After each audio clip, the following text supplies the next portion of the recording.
Head constable ministerial की नई भर्ती आई है। उसके लिए हम लोग प्रीवियस ईयर का पेपर देखेंगे जो कि हुआ था 20/10/2022 को पहली शिफ्ट में। तो सबसे पहले जनरल अवेयरनेस के क्वेश्चन देखेंगे। तो वीडियो को शुरू करने से पहले आप लोगों से एक बात कहूँगा, जो लोग नए हैं तो प्लीज़ चैनल को ज़रूर सब्सक्राइब कर लें। चलिए स्टार्ट करते हैं। तो पहला क्वेश्चन है, 3 अंग्रेजी मिशनरी कैरी, मार्समैन और बार्ड, यहाँ पर जगह खाली है, सेरामपुर के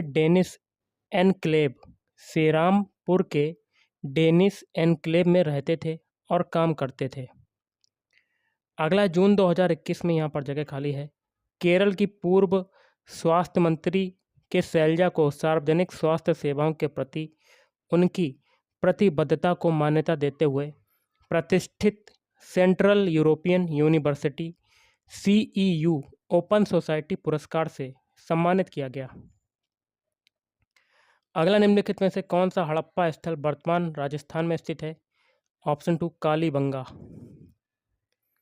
अगला फरवरी 2022 में चीन के संघाई में विश्व चैंपियनशिप में स्वर्ण पदक हासिल करके वुशु में भारत का पहला पुरुष विश्व चैंपियन कौन बना? ऑप्शन 4 प्रवीण कुमार।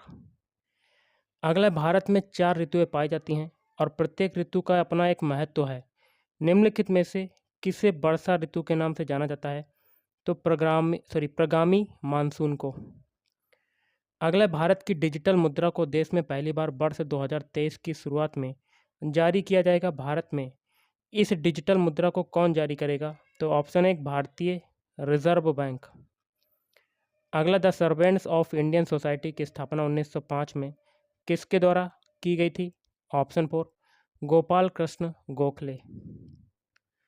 अगला है, निम्न में से कौन सी योजना गुणवत्तापूर्ण आवासीय शिक्षा प्रदान करके अनुसूचित जाति के छात्रों के सामाजिक आर्थिक उत्थान और समग्र विकास के लिए दिसंबर 2021 में केंद्र सरकार द्वारा शुरू की गई? तो ऑप्शन 4 श्रेष्ठ। निम्नलिखित में से कौन सी नृत्य शैली भील जनजाति में सबसे प्रसिद्ध है? तो भगोरिया जनजाति। अगला क्वेश्चन है, निम्नलिखित में से कौन सा कथन जो है वो सही नहीं है? तो देखिए, पहला आपका कथन है, योजना आयोग की स्थापना 15 मार्च 1950 को हुई थी। बिल्कुल सही है। और उद्योग नीति 1948 में योजना आयोग की स्थापना का परामर्श दिया गया था। ये भी सही है। फिर 4 है, भारतीय अर्थव्यवस्था का दीर्घकालिक उद्देश्य आत्मनिर्भर व्यवस्था था। ये भी सही है। लेकिन तीसरा वाला जो है ये कथन सही नहीं है, जो क्या कहता है, प्रथम पंचवर्षीय योजना वर्ष 1950 से 1955 की अवधि के लिए शुरू की गई थी। ये गलत है। अगला, किस विश्वविद्यालय के वैज्ञानिकों ने आकार में 1 मिलीलीटर के 99 भाग वाला दुनिया का पहला आणविक रोबोट बनाया है जिसका उपयोग अणुओं के निर्माण के लिए किया जा सकता है और यह नोवेल ड्रग्स की खोज में मदद कर सकता है? तो मैनचेस्टर विश्वविद्यालय। अगला, कच्चे जूट और जूट के सामानों के निर्यातक के रूप में निम्नलिखित में से किस देश का प्रथम स्थान है? तो ऑप्शन 4 भारत का प्रथम स्थान है।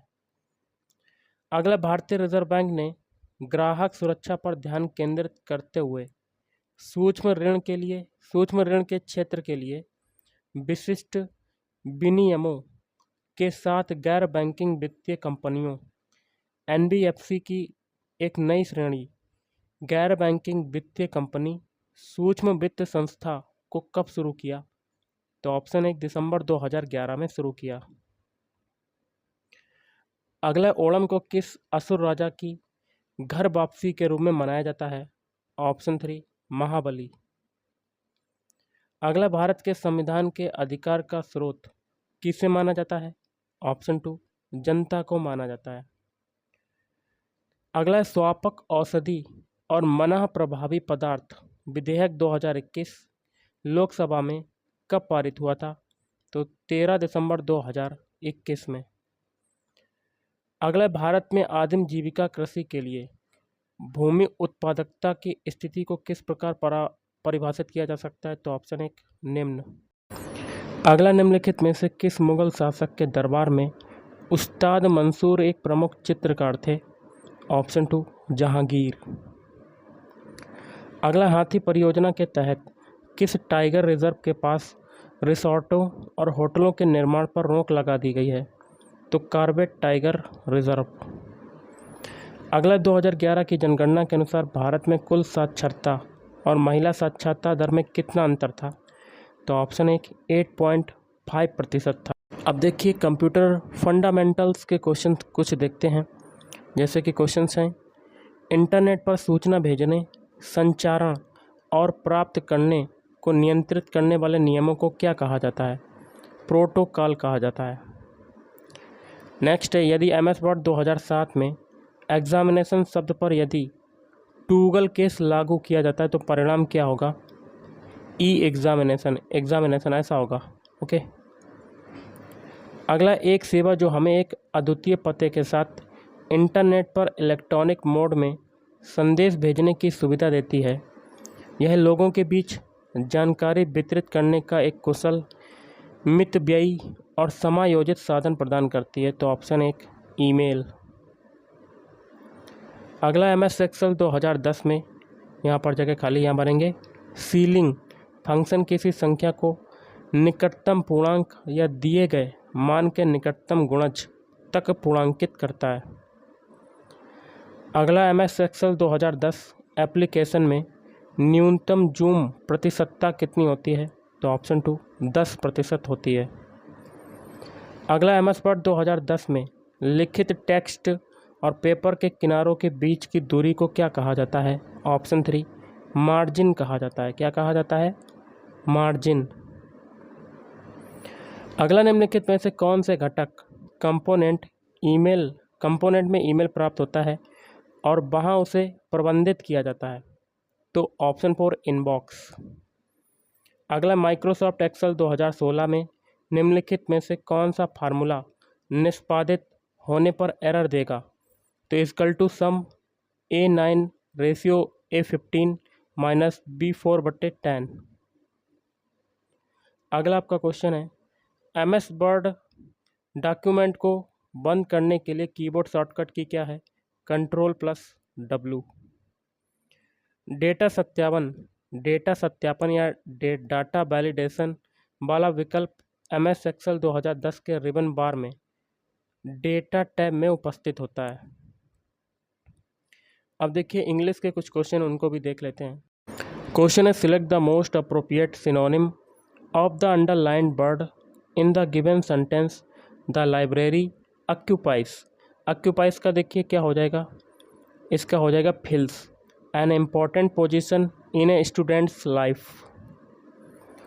अगला, parts of a sentence are given below in jumbled order, arrange the parts in the correct order to form a meaningful sentence दिया गया है, तो देखिए आपके ये हैं, आपके टुकड़ों में बटे हैं, तो इसका जो बनेगा ऑप्शन 4 बनेगा, peace education is essential for human survival in the millennium.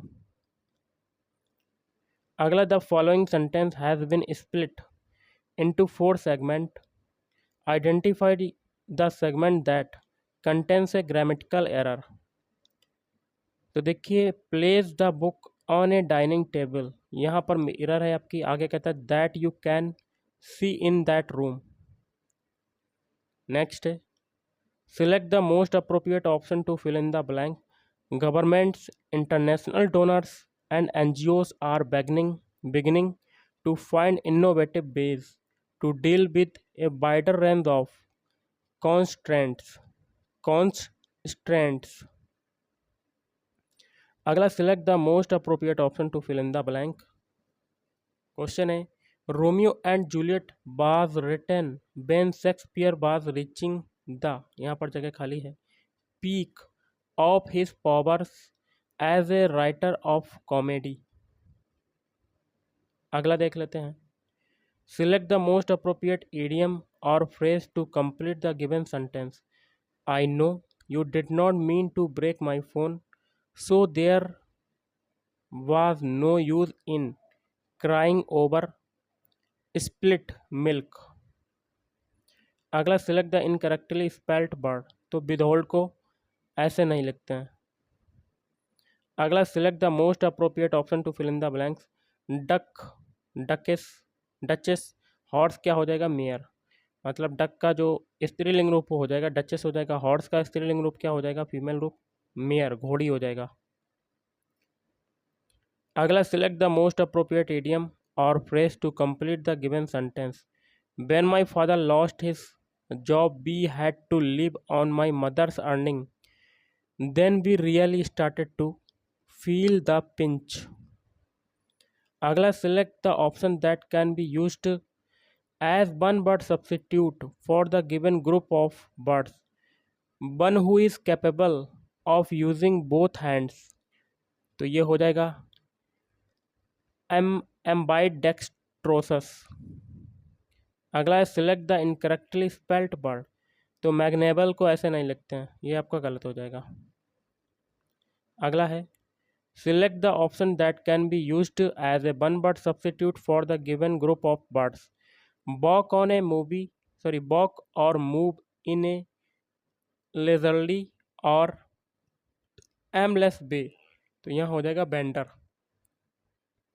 अगला, select the most appropriate antonym of the word desire from the given sentence. I have an earnest desire and passion for visiting historical places that told to apathy to me even when I don't have time to travel, तो apathy हो जाएगा यहाँ पर।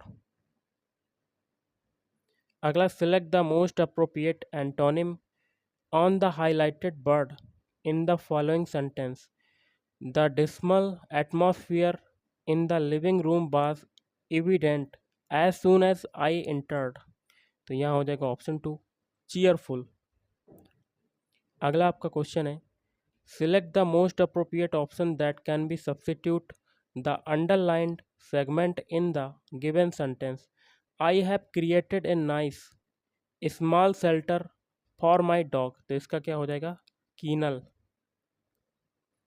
अगला, select the most appropriate option that can substitute the underlined segment in the given sentence.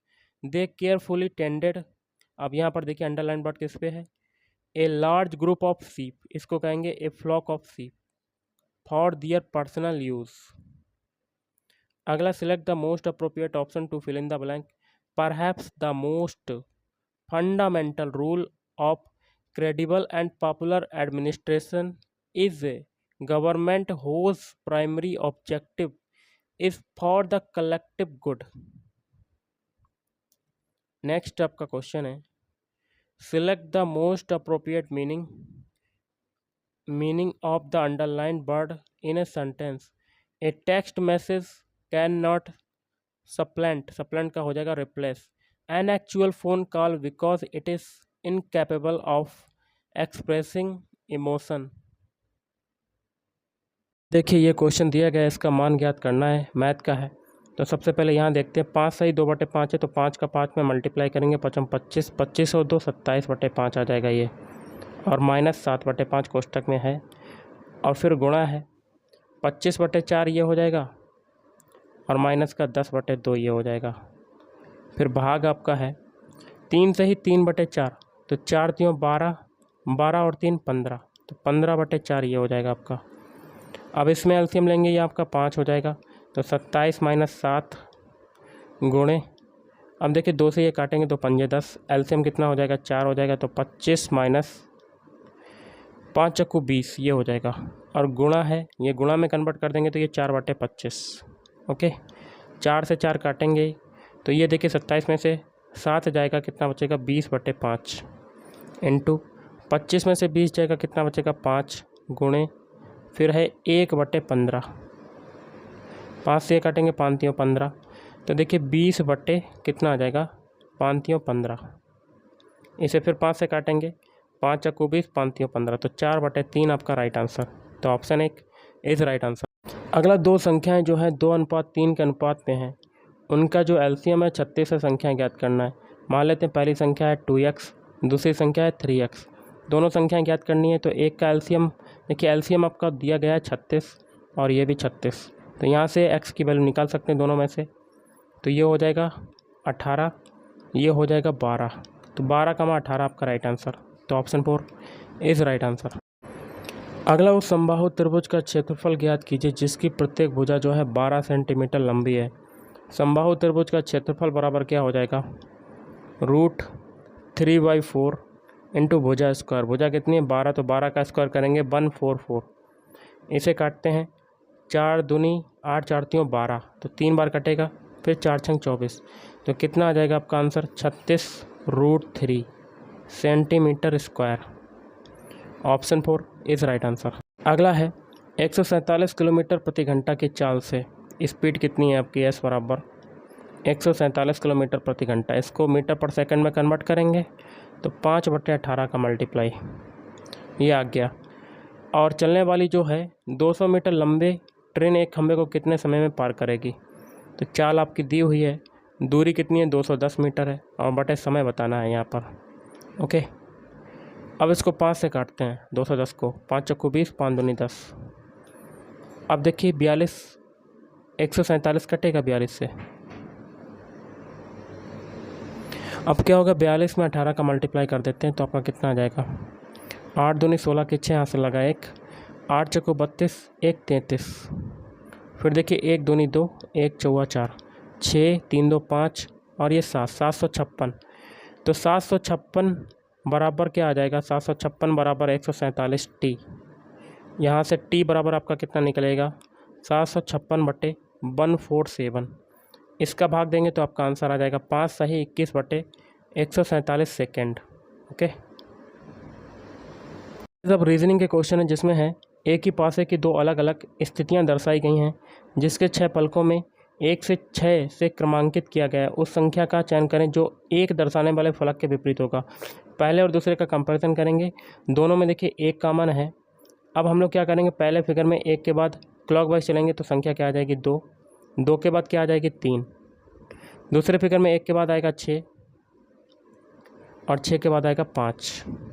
कौन सी संख्या इसमें repeat नहीं हो रही है, 4, तो 1 का विपरीत अल्फ़ाबेट क्या हो जाएगा, विपरीत कोड क्या हो जाएगा 4, तो ऑप्शन 1 इज राइट आंसर। अगला दिए गए समीकरण को सही संतुलित बनाने के लिए किन दो गणितीय चिन्हों को आपस में बदलना होगा, तो एक ऐसा ऑप्शन लेना जिसके चिन्हों को इक्वेशन के LHS वाले पद में अप्लाई करने पर वो 32 के बराबर आ जाए। LHS वाला पद लिख लेते हैं 19 भाग 3 + 36 × 2 - 43। तो देखिए गुणा की जगह भाग हो जाएगा, भाग की जगह गुणा हो जाएगा, तो 19 गुणा भाग की जगह गुणा हो जाएगा प्लस 36 भाग गुणा की जगह भाग और -43। 19 तियाँ कितना होता है 57 प्लस 36 में 2 का भाग देंगे 18 और माइनस का 43। 8 और 5 कितना होगा 15 की 5 हासिल लगा 1 1 1 2 2 और 5 7। 75 में से 43 को घटा देंगे तो आपका आंसर आ जाएगा 5 में से 3 गया 2, 7 में से 4 जाएगा तो 3, तो 32। देखिए दोनों पक्ष आपके बराबर हो गए, तो ऑप्शन 3 इज राइट आंसर। अगला जो क्वेश्चन है कथन निष्कर्ष का है जिसमें पहला आपका कथन है सभी ट्यूलिप क्या है गुलाब, तो सारे ट्यूलिप जो हो जाएंगे वो क्या हो जाएंगे आपके गुलाब हो जाएंगे, क्या हो जाएंगे गुलाब। और दूसरा है सभी गुलाब क्या हैं लिली, तो सारे गुलाब क्या हो जाएंगे आपके लिली हो जाएंगे, क्या हो जाएंगे लिली। और सभी लिली क्या है सूरजमुखी, तो सारे लिली क्या हो जाएंगे आपके सूरजमुखी। ऐसा आपका वेन डायग्राम बन जाएगा। निष्कर्ष है सभी गुलाब सूरजमुखी हैं, तो बिल्कुल सही, क्योंकि पूरा का पूरा गुलाब जो है सूरजमुखी में समाहित है, सूरजमुखी सबसे बड़ा हिस्सा है, पहला सही। दूसरा कुछ गुलाब ट्यूलिप हैं, बिल्कुल सही, ट्यूलिप का गुलाब का कुछ हिस्सा ट्यूलिप में जा रहा है, ट्यूलिप से बड़ा हिस्सा है गुलाब का और गुलाब का कुछ हिस्सा ट्यूलिप में जा रहा है, तो दूसरा भी सही। तीसरा कुछ सूरजमुखी गुलाब हैं, तो बिल्कुल सही, देखिए सूरजमुखी का कुछ हिस्सा जो है वो गुलाब में जा रहा है आपका, तो ये भी सही। तो सभी कथन अनुपालन करते हैं, option 3 option 2 is right answer. अगला निम्न 4 अक्षर समूह में से 3 एक निश्चित प्रकार से एक समान है और उनमें से एक असंगत है, उस असंगत अक्षर समूह का चयन करना है। एक एक ऑप्शन को चेक करते हैं गाइस। सबसे पहले MNOP, M के बाद N आता है, N के O के देखिए N के बाद O के बाद P, मतलब सीरियल वाइज अल्फ़ाबेट हैं। फिर देखिए PQRS, ये भी सही है आपका। फिर EFGH, ये भी सीरियल वाइज से आ रहे हैं सभी, लेकिन X के बाद क्या आता है Y आता है, लेकिन यहाँ पर आ रहा है W, तो यही आपका क्या हो जाएगा असंगत। अगले नीचे दर्पण को दर्शाए गए अनुसार MN पर रखा जाए तो दी गई आकृति के सही दर्पण का प्रतिबिंब चयन कीजिए। दर्पण प्रतिबिंब में क्या होता है सारी चीज़ें उल्टी हो जाती हैं। और सबसे पहले देखिए हम लोग इस्तेमाल किए हैं इसका उल्टा दर्पण प्रतिबिंब क्या बनेगा ऐसा बन जाएगा आपका। फिर है स्मॉल ई का आपका कैसा हो जाएगा ये। फिर है स्मॉल ए का कैसा हो जाएगा ऐसा। फिर है कैपिटल 7 सॉरी 7 है, 7 का दर्पण प्रतिबिंब ऐसा हो जाएगा। फिर 3 है, 3 का दर्पण प्रतिबिंब आपका ऐसा हो जाएगा। फिर स्मॉल जे का ऐसा हो जाएगा। फिर एक कैपिटल एफ का ऐसा हो जाएगा। तो ये हो गया आपका दर्पण प्रतिबिंब। ये किस में आ रहा है? ऑप्शन 1 में आ रहा है। अगला है उस आकृति का चयन कीजिए जो निम्नलिखित आकृति श्रृंखला में प्रश्न चिन्ह को प्रतिस्थापित करेगी।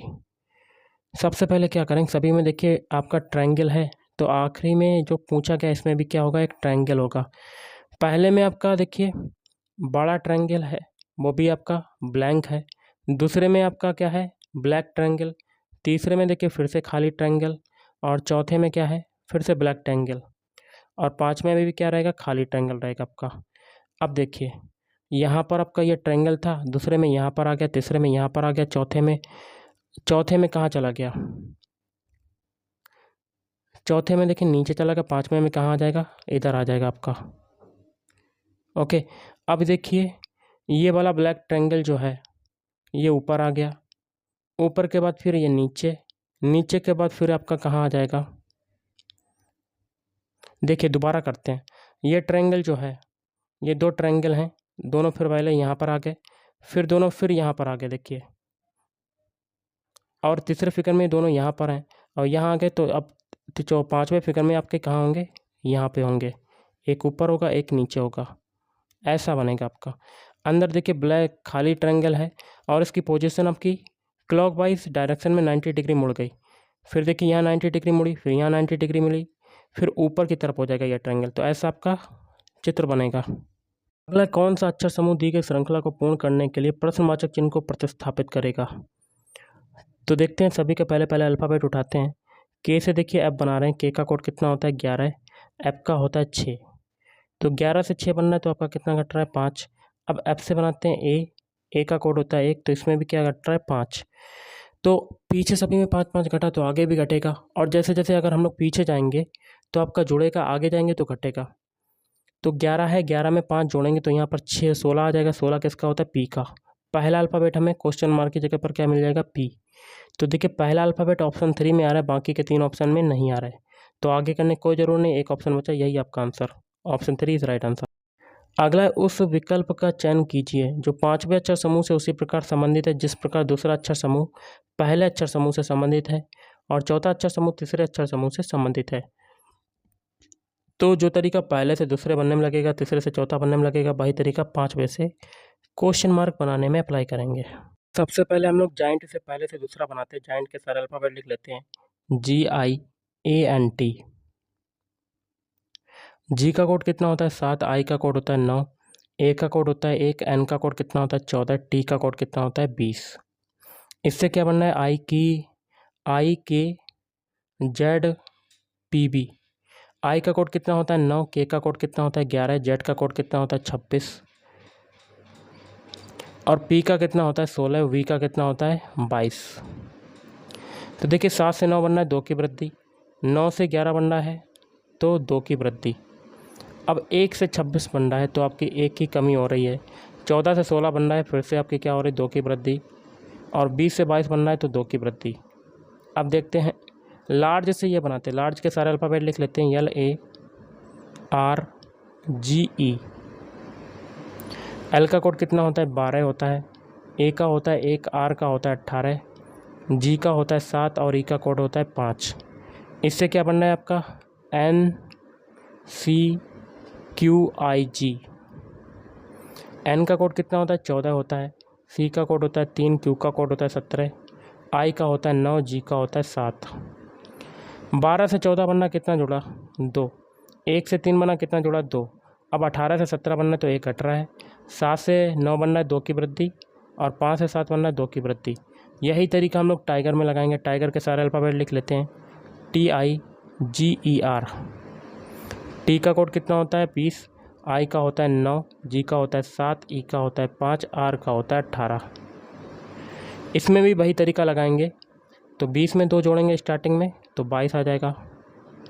9 में 2 जोड़ेंगे 11 आ जाएगा। फिर 7 में 1 घटाएंगे सॉरी 6 आ जाएगा आपका। फिर 5 में 2 जोड़ा 7, 18 में 2 जोड़ा 20। इनके अल्फ़ाबेट लिख लेते हैं। 22 किसका होता है? वी का। के होता है 11 का। 6 होता है एफ का।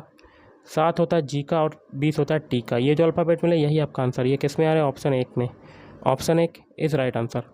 तो गाइस आज के इस वीडियो में इतना ही। थैंक यू, धन्यवाद।